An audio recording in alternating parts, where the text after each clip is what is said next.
Hello and welcome to the AutoTalk Weekly Wrap. Now, I hope that things worked properly there because the system that we use has updated itself and it now automatically plays the intro.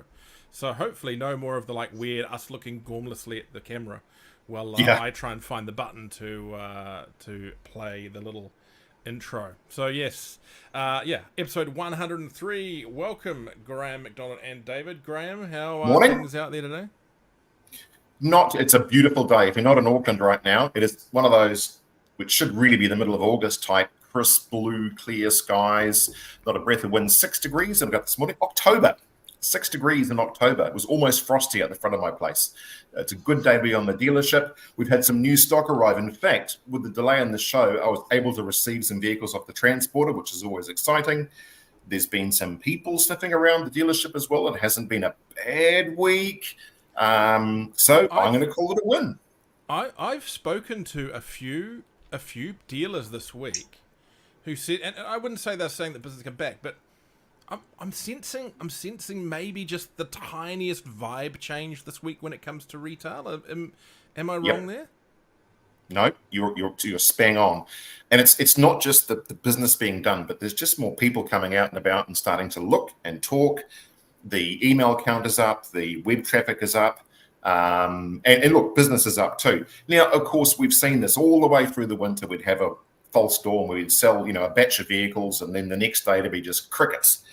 But it's been pretty consistent, and I'd have to say, on our end of the industry, there's definitely been a small little shift in mood. I'm not sure if that's across all aspects of retail. Some people in other industries that I talk to are perhaps not quite so happy, but cars wasn't a bad week to be involved in. Mm-hmm. I wonder if with the amount of discounting going on at the moment in the new car space, because even beyond EVs now, I'm hearing that there's some pretty wicked discounts out there.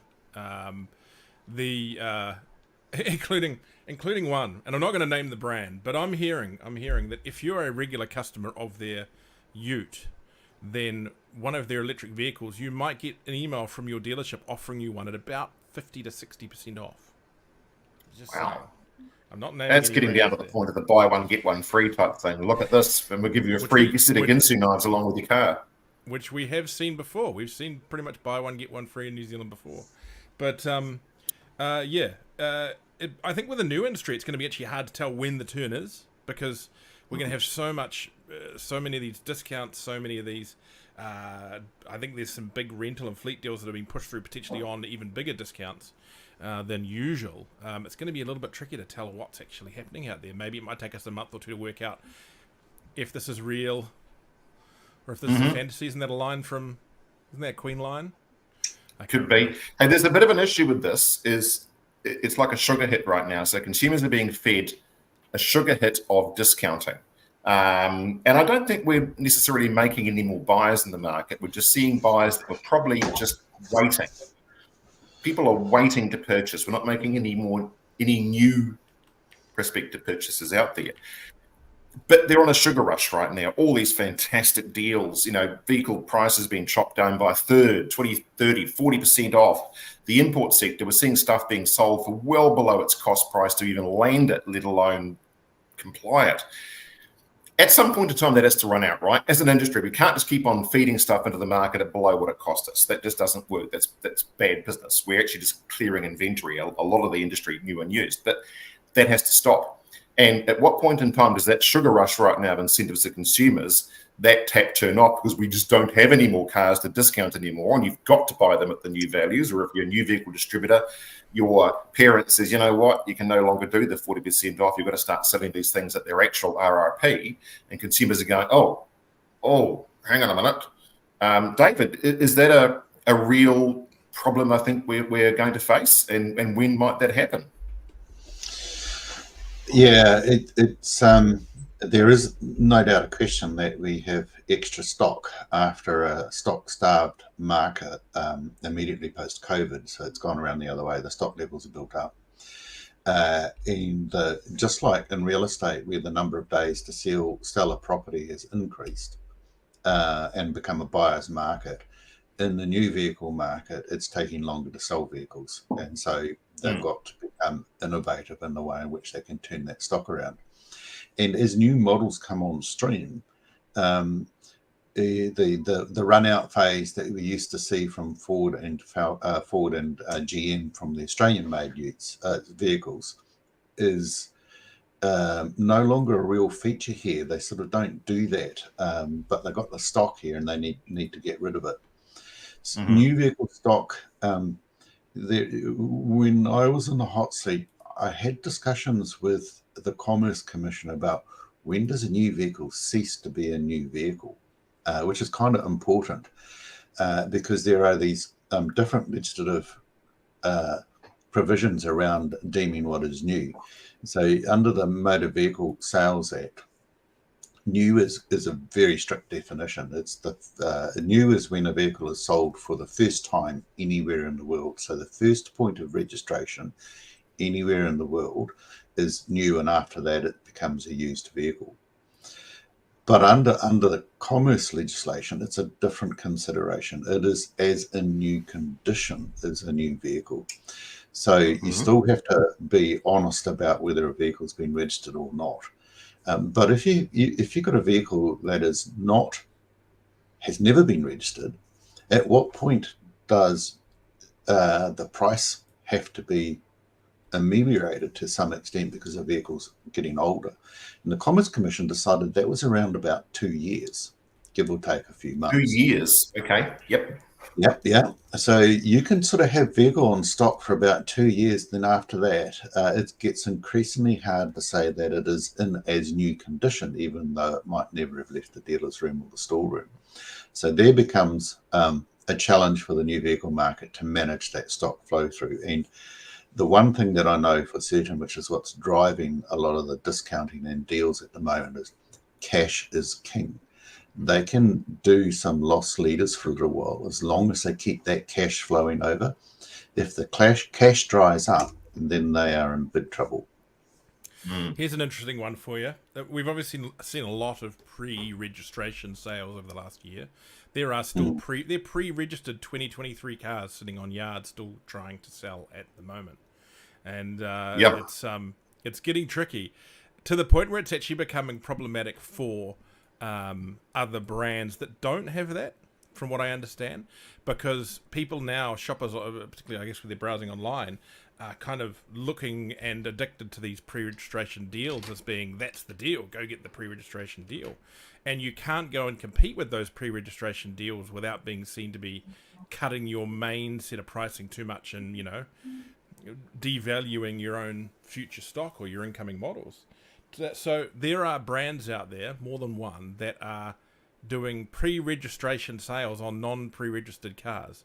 So the car will be sold as pre-registered, but it'll get pre-registered about the same time as the customer comes to pick it up from the dealership. It's interesting. Pre-registration has now gone from being kind of like a negative getting you a discount through to being a sales, like a faked sales tactic. It's really intriguing.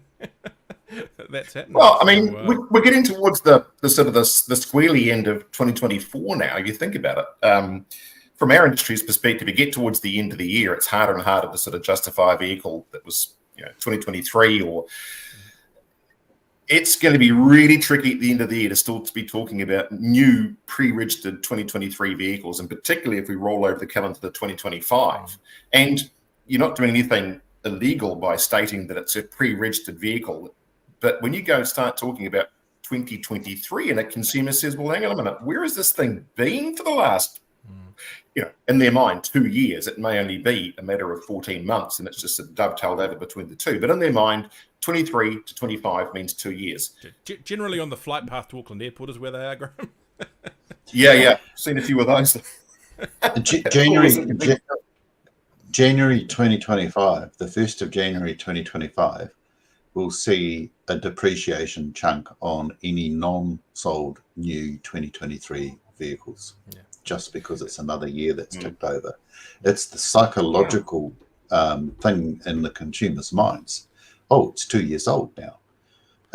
So the January is always a bit of a tricky one, and there's lots lots of legal precedent and laws and case law around dealers being naughty with less than transparent information about model year, date of registration, and those sorts of things to try and disguise the age of a vehicle.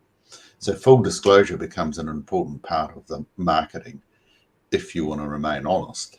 And it's going to be increasingly tricky. I think 2024, the sales in the last 2 months have been driven for the new vehicle market, have been driven, I think, by an increase in rental demand, as you noted, Richard.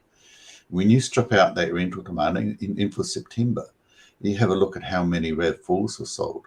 Over 1,000 of them went to the rental market. You strip that out, then overall the sales for new vehicles is still soft, quite soft, based on historical data. So we haven't yet seen the market turn. I think the interesting thing is if business confidence starts coming back, that in turn will start to drive some consumer confidence. And as we noted last week, I'm waiting for the OCR rate announcement in the next, must be due soon, isn't it? Because I think that will be quite interesting as to whether they stick to a 0.25 or go for a 0.5 drop. That will start to stimulate things. And I think the mortgage market has already started to factor in the expectation that it's a 0.25. All of those things are starting to be positive, but 2024 will still be a really tough year. I think the interesting thing I've observed this year, because I can't remember us ever really seeing, I'm talking specifically more about the EVs and anything else, but even just if you look generally, I don't think I've ever seen any discounts in the market as big as some of the discounts we are seeing on electric vehicles right now. Yep. And for some this is unprecedented. Yeah. But we're seeing it on some petrol models too. But it doesn't seem to be moving stuff in the way that I think they had hoped. And I don't think that's necessarily a total indictment on electric vehicles or whatever the vehicles are that are having those struggles with. I just think it's reminded me of something I think I've known for a long time, and that is compared to the US or the American market, New Zealand is just not as sensitive to price, I think, in new vehicles as it is in, say, the used vehicle market or in those other markets. In Australia, you can cut the price or run at a discount model on anything and it'll sell like hotcakes, you know. Remember when they had the $13,000 Hyundai whatever it was, or Daewoo Lanos, whatever it was. Those things went to number one in the market. It doesn't happen here. I think because people who are price conscious are buying in the import market, people in the new market are generally buying what they want.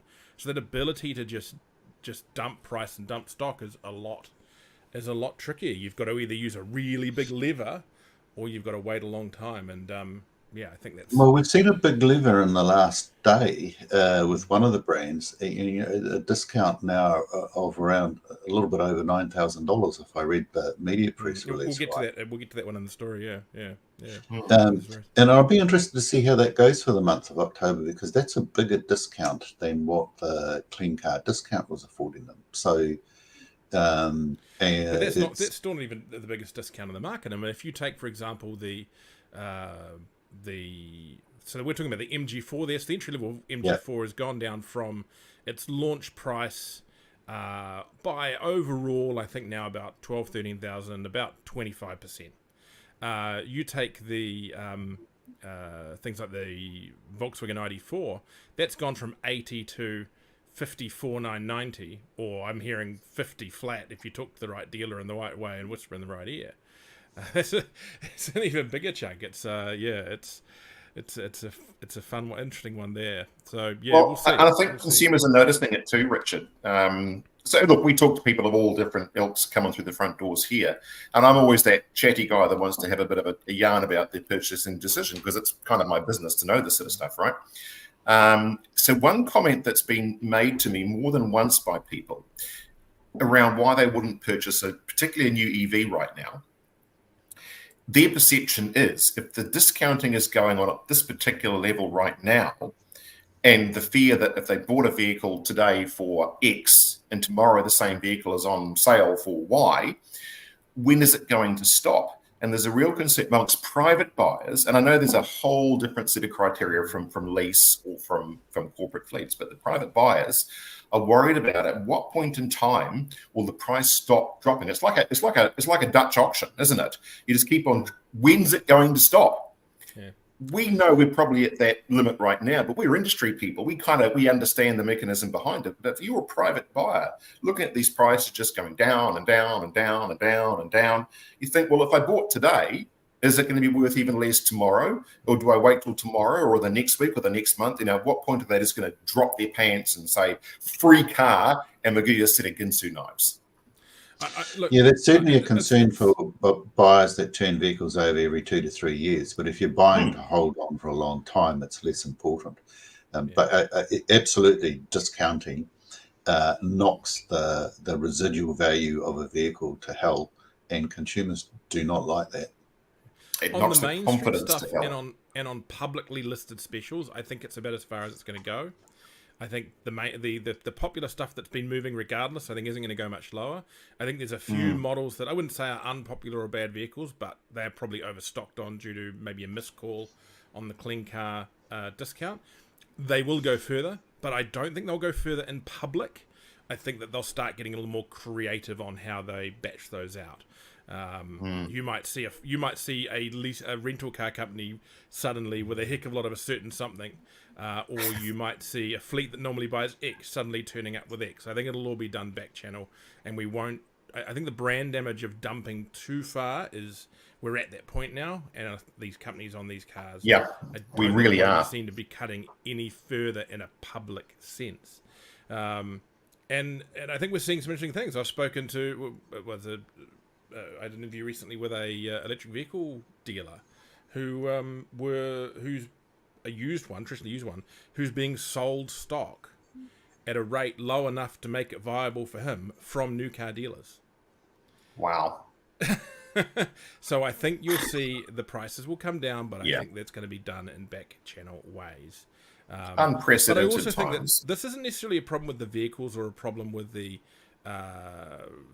market as such. I think this is still, for the worst offenders, the tail on from the clean car discount cuts. The cars that are getting heavily discounted are ones where they were overstocked near the end of the clean car discount.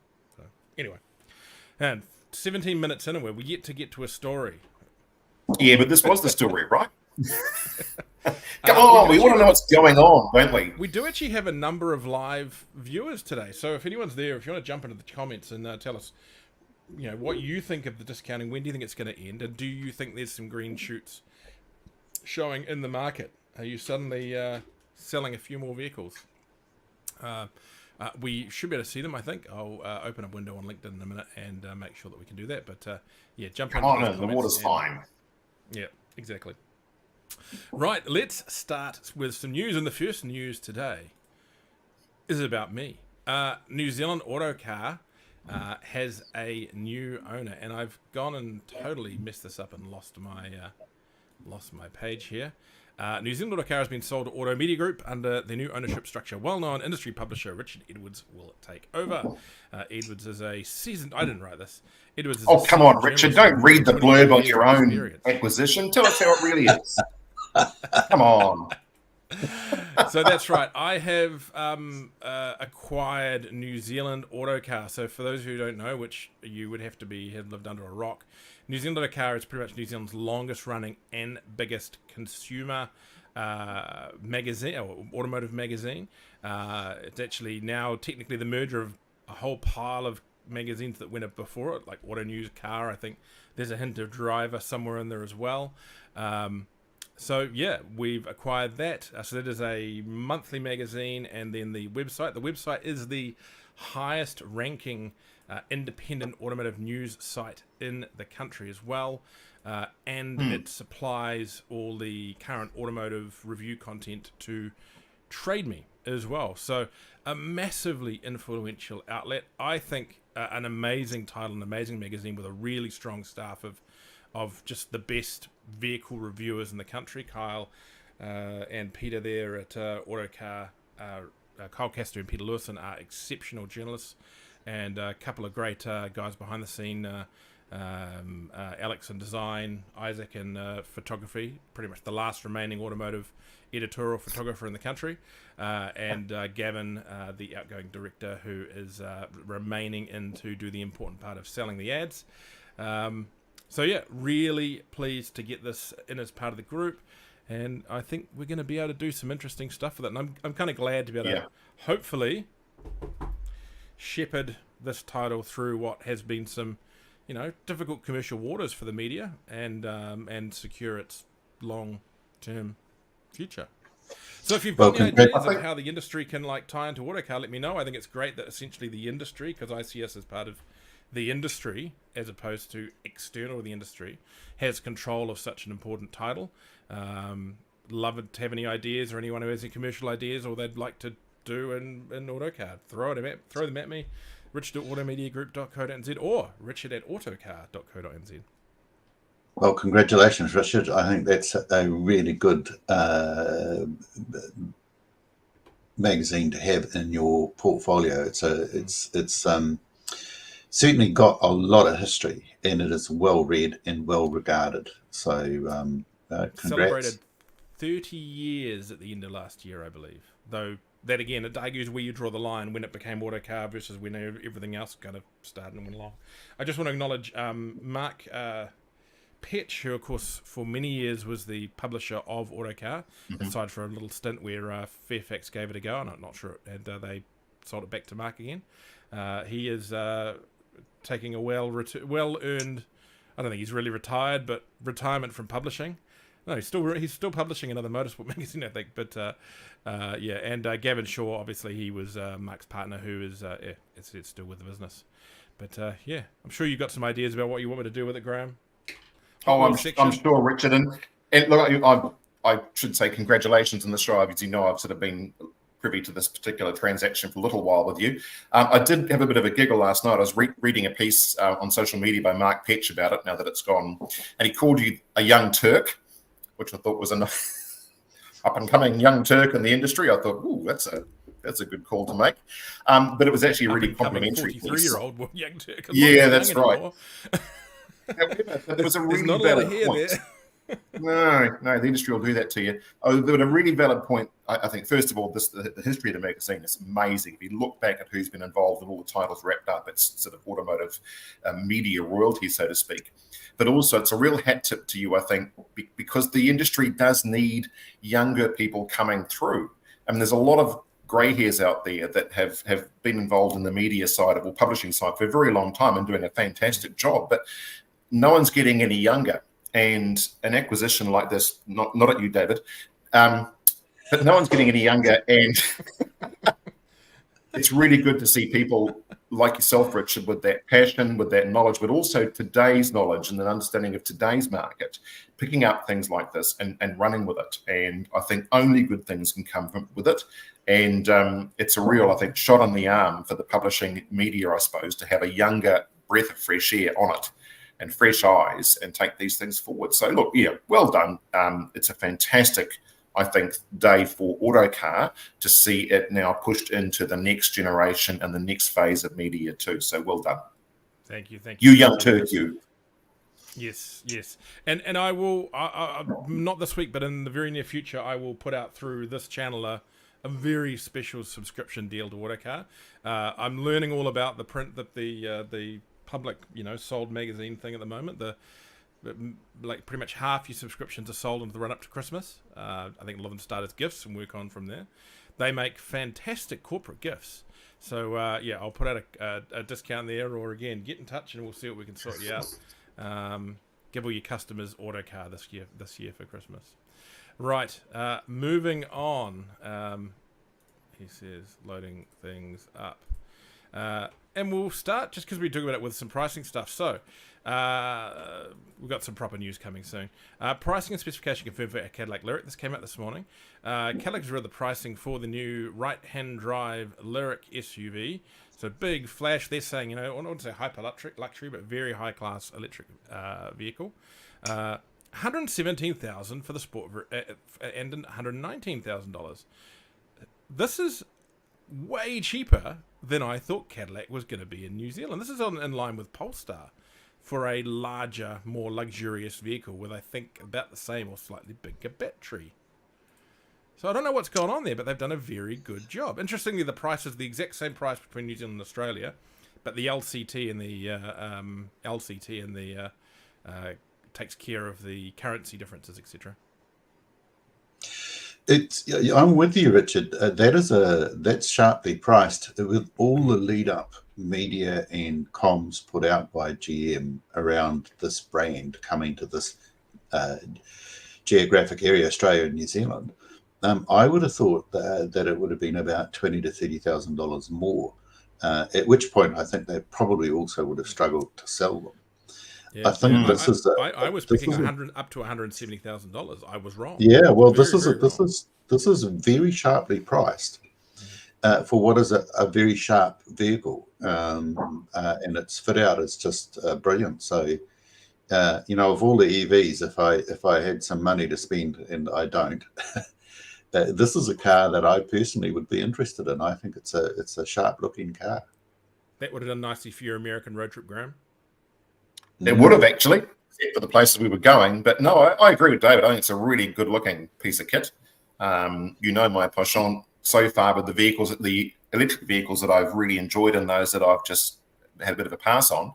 I'd like to actually have a closer look at that, I think. And the pricing of it, I have to say, like $2,000 difference between the Lyric Luxury and the Sport.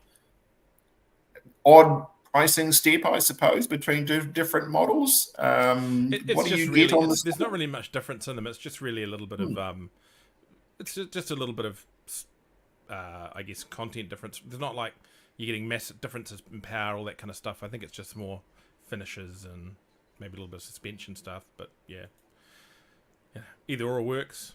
I'm sure the luxury drives well enough. You don't necessarily need the Sport, but for $2,000 more, why not? I'll just check in the best drawer, see if the extra's in there. Huh? Nope. Right.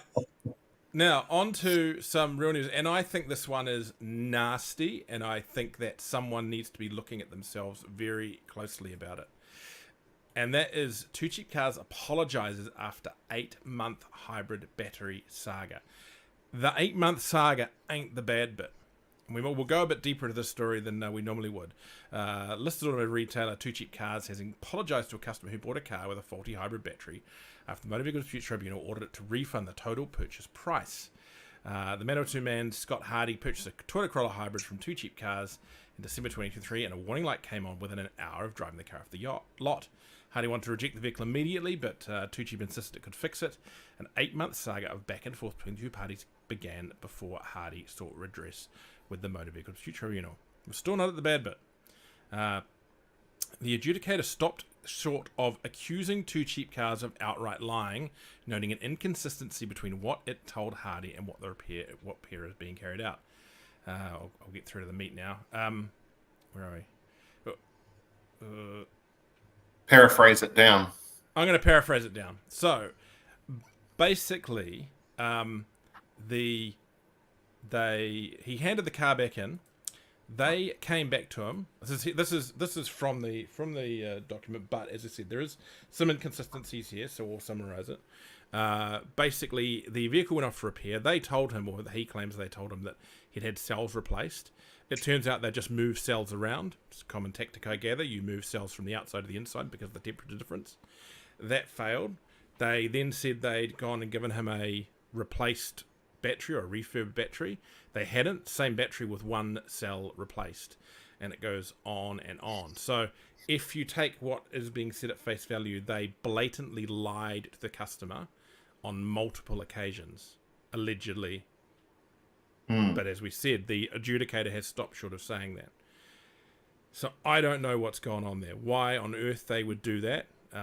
That seems dumb. I mean, surely they could have, if what they were doing was going to fix the issue, surely they could just have told them what they were doing, not up to what they said they were doing.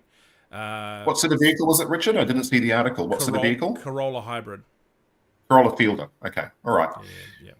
Look, Michael Stiasny, the chairman, said the company fell short of its usual standards in this case and apologised to Hardy. While the company acted in accordance with the Consumer Guarantees Act by undertaking to repair the vehicle within a reasonable time frame, the repair. So they've admitted they lied. The repair was not carried out as described to Mr. Hardy. So him saying that to me says they lied. Is that a fair assumption? An internal. I'm not going to get into the whole. discrepancies in our systems that enabled the repair to be logged inaccurately, resulting in the work being completed differently than expected. This is unacceptable.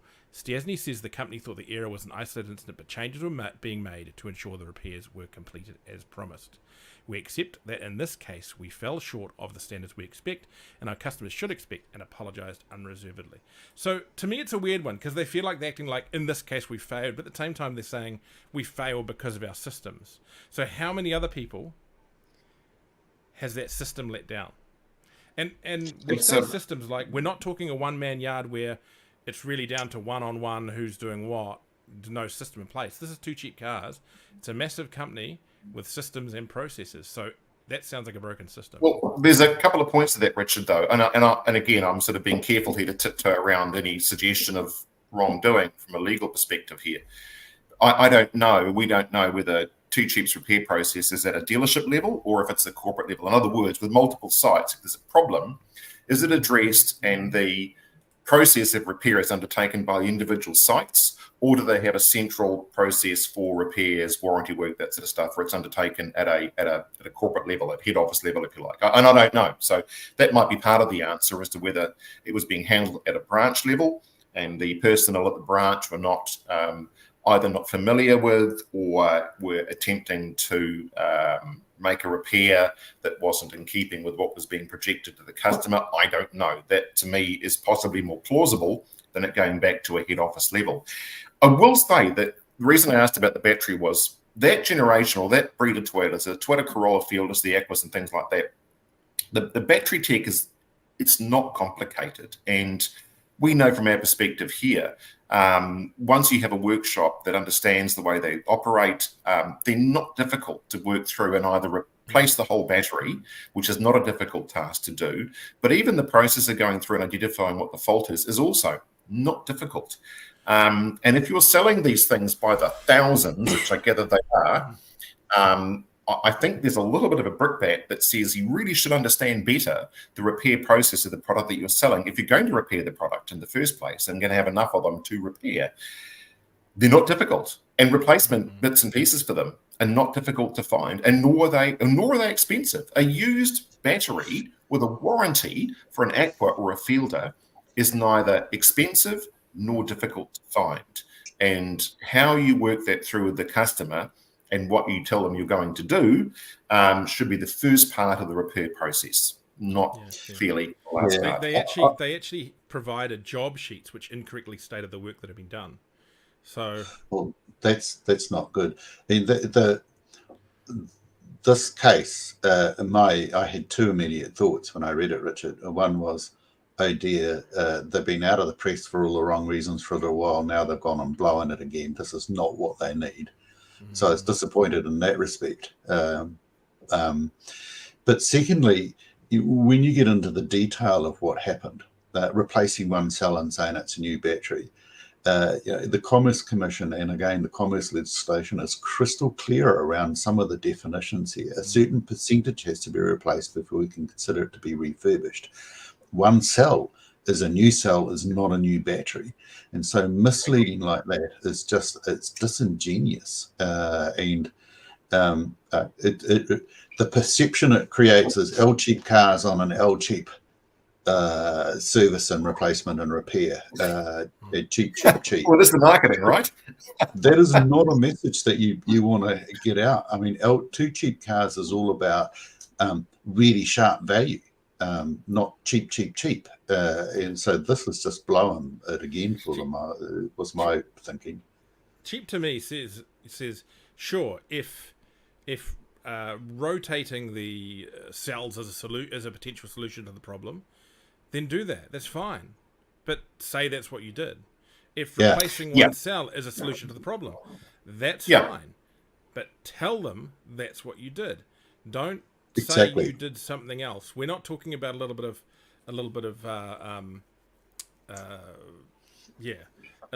fluff here on top. We're talking about being quite, ironically, rotating the cells. You could have gone out and said something fluffy and it would be okay. If they'd have said the batteries had a light refurbish and all you've done is rotated the cells, you could argue that's what it is. I know, David, that may not fit with the Commerce Commission definitions, but don't go and say you've gone and replaced to sell. That's just blatantly wrong. Well, the only failing is saying they've refurbished it. Everything else they've done may have well been correct. It's the same. They're a simple product to work on. The only failing is what they've said they've done. Yeah, even if though it didn't work, the work isn't wrong. It's the duplicity of what they've told the customer that's the problem. Exactly, and that's what the commerce legislation is all about: is transparency. If you cut across transparency and try and hide what has been happening by describing it as something else. Commerce Commission case law is just littered with examples, and people get their hands smacked quite badly when that happens. You can't afford to do that in this day and age. Do you think the Commerce Commission will be looking at this case? Well, the Commerce Commission, from my previous experience with the Commerce Commission, is that they tend to look at the industry as a whole. But if one or two players start to show up more often or not, then they start to drill in on them. But yes, the Commerce Commission has been quite uncomplimentary about practices in the used car sector in the past, which is not actually a fair indication of the breadth of the used car sector. It's more an indication of one or two of the players who have been a little bit Machiavellian. And they haven't always been complimentary about the new car sector either. Some of the practices that have been adopted have been done so to make it look like it's a better deal than what it is, and that's what the consumer legislation is all there to protect in terms of the consumer. Is the transparency of what is said is what you can expect. It's when you start to create quite different expectations and you're being less than honest with the truth. Reminds so me this of case is what you said, Richard. It's just from beginning to end less than honest until they got caught out at the tribunal. It reminds me of it's not that on the same level, but the new car industry, a lot of these workshops took a very long time to update their service systems to reflect electric vehicles. And the first couple of standard scheduled services I had with our first electric vehicle claimed that they'd replaced the oil and oil filter, because that's just what their system would print out on the sheet for a 10,000 kilometre service, was that had been done. Well, I'd love to know where you put the oil in. Did you get charged for the oil though? The line there with the old 1040. Did you get charged for that? You see, fixed price servicing cuts through a lot of that kind of stuff. So yeah. Anyway, let's move on. A dealer not being naughty, but someone else has been naughty to the dealer. Hamilton used car dealer seeks unreturned Volkswagen Golf R. Hamilton used car dealer Four Guys Autobahn is seeking the return of a white 2016 Volkswagen Golf R, which was taken for a test drive, but was not returned. The vehicle is unregistered, but was fixed with the dealer plate 4100X. Won't be on there now, will it? No, and this may be back, but it's interesting just to always talk about how it happened. But apparently the person, Michael Nazari, visited the dealership on foot on Friday, September 27, to speak with staff about the Volkswagen Golf, and returned the following day to take the car for a test drive. They're seeking members. They're asking members of the public who may have any reference to get in touch. That's on our website. So don't just. So he had a Golf R's. He had a fraudulent license.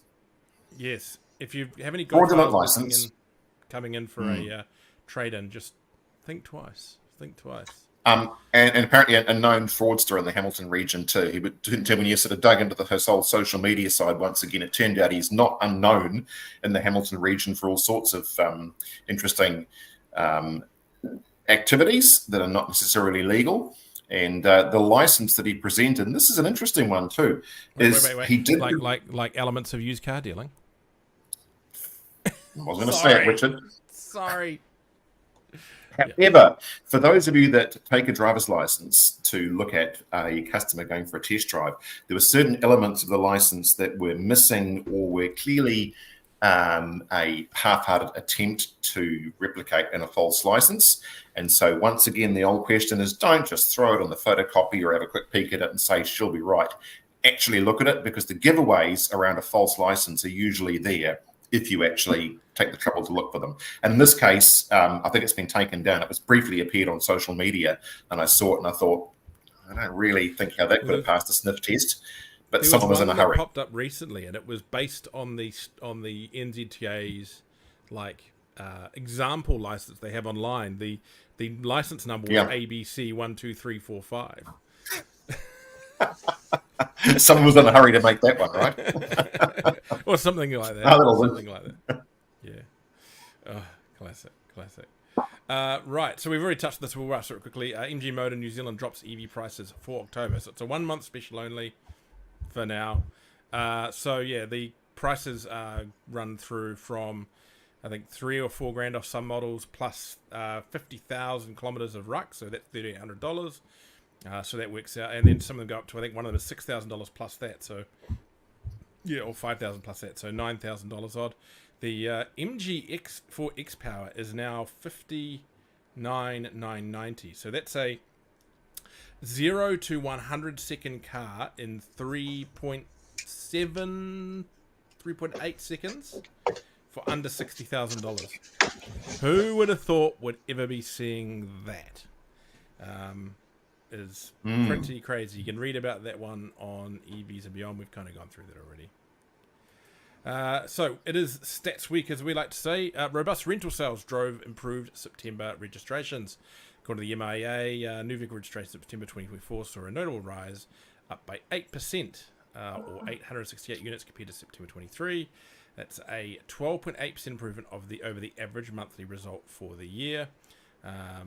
Notes the challenges that have been faced. That's an understatement.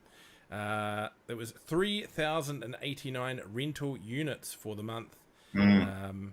35% of the total rental sales year to date.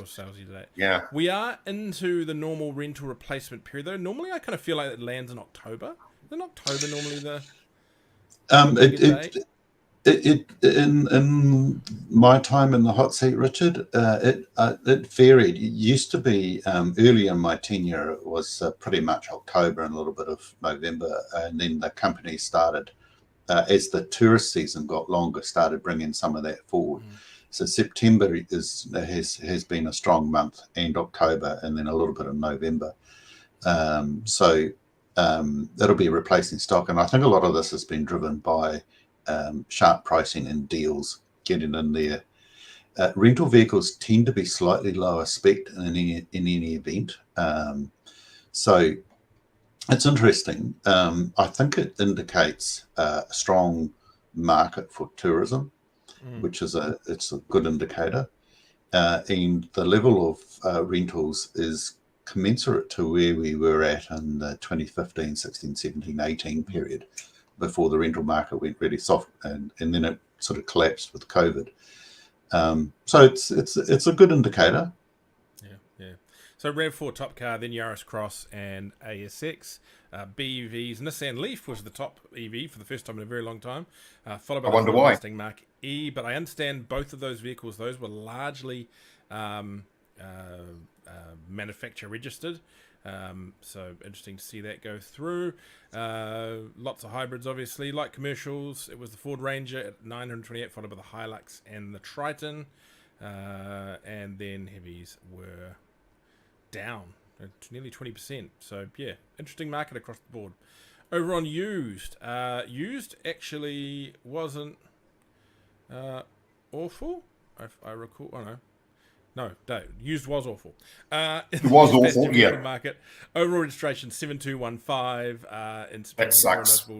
19.1% decrease from 8,987 units registered in the same month last year. Toyota continued to lead, but Toyota is really being hit. I guess that's from Aqua dropping. Everything Toyota dropping. Yeah. Everything Toyota dropping. It's just hard to buy. 2,588 from 4,317 last year. Mazda is up. I think they've overtaken Nissan on that at 987 units. Is that because people just don't care for hybrids as much at the moment, Graham, and Mazda's not a particularly hybrid brand? No, it's because it's hard to buy hybrids. And we've had this conversation, I think, before. The hybrid market in Japan right now is rocketing ahead. The prices are up on some popular models by sort of $2,000 to $3,000 compared to what we'd normally pay for them. And so what you're seeing is, and it's interesting, if you feed that back to the story we had at first about the new vehicle market surpluses, there's not really a huge stockpile of used vehicles sitting in New Zealand because the buying has more or less kept pace with sales. We haven't been selling cars, no one's been buying cars and landing cars. So, but as you go back to Japan to try and replace your stock that's selling, you're finding that a lot of the popular makes and models are so much more expensive than they were 6 months ago. And so the traditional models that you might buy, you just haven't got access to them. You want them, your consumers want them, but you can't buy them. You just can't pay that sort of money. Mazda's always been an interesting one because it doesn't really have a huge following in the used vehicle marketplace in Japan. One of the reasons we see a lot of Mazda, even though Mazda are, well down in the new car stats, still a fraction of the likes of the big three, so Toyota, then Nissan or Honda, depending on which month it is, Mazda sits at a well down the rankings. From a perspective of how many end up being purchased in auction in Japan to be exported to New Zealand, Mazda probably have one of the highest percentages of all the different manufacturers because they're reasonably affordable. And yet, look, consumers love things like the Excella and the CX-5 and the Mazda Atenza. They're popular vehicles, but they're accessible at the right sort of pricing that the hybrid stock right now in Japan just isn't. Yeah. So, not good numbers, and let's hope we see some better stuff next month. That's terrible. 7,000 is awful. That really is. That's carnage. Now, don't forget, go to Bikes to Good and buy a ticket for that Harley. We mentioned that last week. Sime Darby invests in new Tauranga site. Sime Darby Motors New Zealand has purchased a new site in Tauranga which will be developed into a purpose-built truck service centre and Volvo Trucks sales office plus an external truck display site.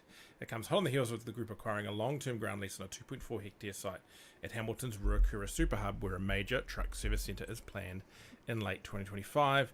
The latest property acquisition, a 13,817 square metre site in the suburb of Tauriko, is also set for completion by the end of the year. You can read more about that at transporttalk.co.nz.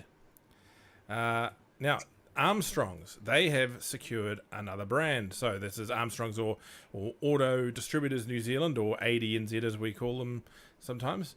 They have secured the Chinese Leapmotor brand. Now, Leapmotor is in a joint venture globally with Stellantis to distribute this range of Chinese vehicles, both electric and plug-in hybrid. Another Chinese EV brand is set to join the New Zealand market, with details of Leapmotor's arrival finally confirmed. Leapmotor is set to debut in the New Zealand market in December 2024, though I understand that's a demo car. I think we won't actually see cars until sometime next year, which, considering the market's probably for the better of Leapmotor. With its all-new C10 electric SUV, the introduction of Leapmotor will be managed by Auto Distributors New Zealand Limited, part of Rick Armstrong's Armstrong Group. The choice of ADNZ was always likely, with Leapmotor distributed outside of China through a tie-up with Stellantis. ADNZ already distributes Peugeot, Citroën and Opel from the same group. Rick is enthusiastic about the new venture, which comes just after the announcement that he's also picked up Smart, which is part of the Geely group, and that's coming back to New Zealand as Chinese EVs. We are honoured to expand our partnership with Leapmotor and Stellantis, and to now represent the new brand and new opportunity in New Zealand. New Zealand experiences its fair share of turbulence as successive governments discover our pathway to reduce the country's carbon footprint. It's critical we continue to embrace this technology and be part of this EV-focused development in our market. That is a very, very, very, very political line that he said there. And I feel that a group of PR experts well crafted that little wink, nudge, nudge to the fact that the government put us where we are. Cut and paste. Yes. I can't but think, Richard, in the space of 2 different articles we talked about, there's 3 more brands coming to New Zealand. Cadillac, Leapmotor, Smart. Yeah. Again, my analogy of the pie, we're just going thinner and thinner and thinner slices. Yes. Yeah. The interesting thing I think about this is that, look, the Leapmotor stuff, I think I've heard from, we've got a business in China now as well, and I'm hearing it's not bad. It's, not too massively dissimilar to the BYD stuff, very similar technology. So, cell to chassis, LFP batteries, that kind of stuff. It's not considered particularly premium. It's considered, mainstream and value orientated. The suspension is tuned by Maserati, which is interesting. So be interesting to see what this stuff does, and I suspect it's probably going to be within 2 years it'll be the highest volume brand that Armstrong's has, really. Certainly it'll sell more than Peugeot, Citroën, Opel. I think they're going to be more niche, and this could be a little more volume-ish, but we'll see. I mean, there are so many Chinese brands are going to pop up here in the next year. It's going to be interesting to see who's here 2 years later and who exists globally. 2 years later. But nice looking car. They've said they aren't bringing in the tiny little 200-kilometer hatchback that some markets are taking. New Zealanders like a big SUV, and I get that. I don't think that's a dumb decision. So yeah. Now, more brand expansion and new premises for Ingham Great Lake. Ingham Great Lake is relocating to a brand new dealership at 99, and I apologise for pronunciation, Titi Raupinga Street, Taupo, 2 minutes from its previous Ruapehu Street location. The family-owned business began operations in Taupo in 2010 with the acquisition of the Hyundai and Isuzu Ute franchises. It added Kia and Mitsubishi in 2018, Suzuki in 2020, Honda in 2023, and a Motor JQ in 2024. Is there a brand they will not distribute at some point? Ingham Great Lake will also welcome Nissan and Holden certified service to its new fit-for-purpose premises. This means it becomes the sole authorised and approved service centre for Holden vehicles in Taupo. So what we've been saying for a long time, we are going to see a lot more amalgamation in these smaller centres, and that's a good-looking facility and pretty good range of brands to have there. Certainly, yeah, getting all those in one place is going to be pretty positive, I would have thought. Yeah. An interesting point on that one, Richard, that the mention of the Holden brand about servicing for Holden, and so they're still out there somewhere in consumers' minds that there needs to be a service facility for them. It was brought to my attention. I've got a little trade-in right now, actually, that some customers brought in a Holden. And one of the reasons they're trading out of it is they said that it's a 2016 or 17 model, they can no longer adequately get spare parts for it. The weight of spare parts, if they can get them. I won't go into the details of it, but it's interesting that that's becoming a sense. Does it start with a C? Sorry. Actually, no. Is it Korean or does it start with a C? Oh, let's not play this game. Of course, it's Korean. Everything was towards the end, wasn't it? Hey, look, they had one really good little car. The Spark was awesome. Any of the Sparks were awesome. You ever owned one? Ed Finn, if you're watching, I'm doing this for you. I'm doing this for you. Yeah, okay. Good for you. Woohoo. Okay, moving on, Richard. Spoken like a used vehicle dealer here. I see everyone's dirty laundry. I see you. I see your Spark. And your engine check light. And your dodgy cam belt. And your transmission. And your windows. And everything else that breaks on you. A Captiva's turning into the nightmare that everyone always knew they would do one day? I wouldn't know because I refuse to trade one now. They're a bit like the M-word diesels. I had somebody calling me up just yesterday and say they had a vehicle to sell. They're going overseas. And it was an M-word. And I said, we'd quite a diesel. No. Bye. So when it was new, I never minded having a Captiva in my driveway because they were inoffensive enough. They did the job. Plenty of space, all the bells and whistles for the time, so on and so forth. But you could see the way they were built was going to be problematic one day. Yeah.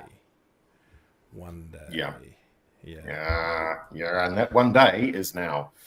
Yes. So, again, we often talk about new vehicles. And a bit of a 30-second segue from Graham here is we often talk about new vehicles, about the gloss, if you like, the fact they're new to the market, they've got fantastic features, specifications, ideal, but we never seem to think about what happens when it gets to me. So I get these things when they're, maybe 5 years old, 7 years old, 9 years old. I traded them in at 12 years old.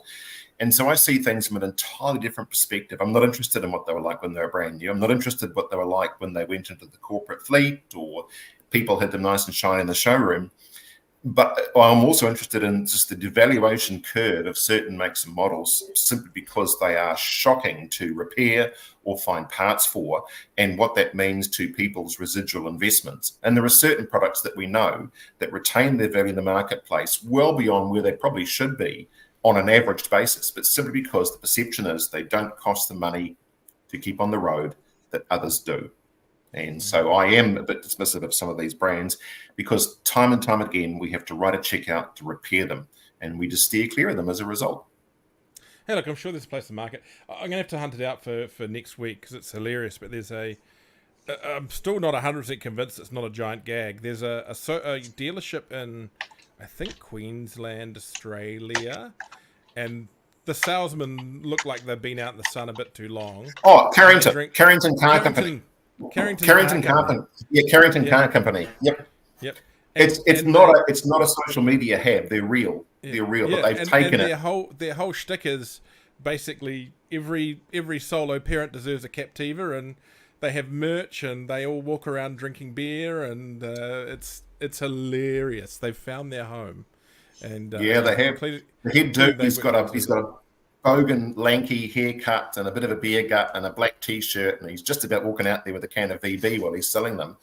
And there's all these solo mums with 19 children and, badly ill thought of tattoos and bits and pieces with their Centrex payments walking in there. Let's be careful here, Graham. I chose my words carefully. Of course you did, Richard. But it's a bit of a social media phenomenon now. Did you need to say your last words and head off, or are you around for a little bit longer? No, I'm good. I was talking to David. Oh. David. Be probably in the next 5 minutes. Oh, okay. Yeah. You just exit when you need to. Exit when you need to. We're all good here. Yes. Now, ChargeNet, they have had a large investment from Genesis. Genesis has acquired 65%, so I guess that's arguably a bit of a controlling stake in New Zealand's biggest EV charging network. And I guess theoretically the Crown holds 50% of Genesis, so thusly the Crown now has quite a big toehold in New Zealand's EV charging market. I know that's not how it directly works, etc., etc., etc. But yeah, so established in 2015, ChargeNet operates more than 400 public fast charging points nationwide. It says more than 90% of New Zealand's EV owners are registered as customers. Genesis investment will enable ChargeNet to accelerate growth, with charge points expected to double by 2030. Genesis Chief Retail Officer Stephen England Hall says the deal advances the energy company's strategy of supporting customers electrifying their lives and achieving a 30% market share in EV customers by financial year 2028. So yeah, a really big deal there to bring those two together. Will it help the government? I'm not sure. Well, inevitably, it probably will, because Genesis has got a much bigger capitalisation and compared to what ChargeNet had. Yes. ChargeNet was always had to leverage a lot of its investment, and the ECA fund was a critical strategy for ChargeNet in its early, right up until this current day in terms of development strategy. What surprised me is how long it took for either an energy company or a fuel company to do this. And because in my mind, ChargeNet was ripe for this sort of investment by either a fuel company like Z or BP, who want to be seen as also a wider energy company rather than a hydrocarbon-based company, or an electricity generator distributor. And I think the synergy between the electricity generator and distributor investment into ChargeNet, which gives a greater degree of vertical integration for at least that bit of the electricity market, is really good.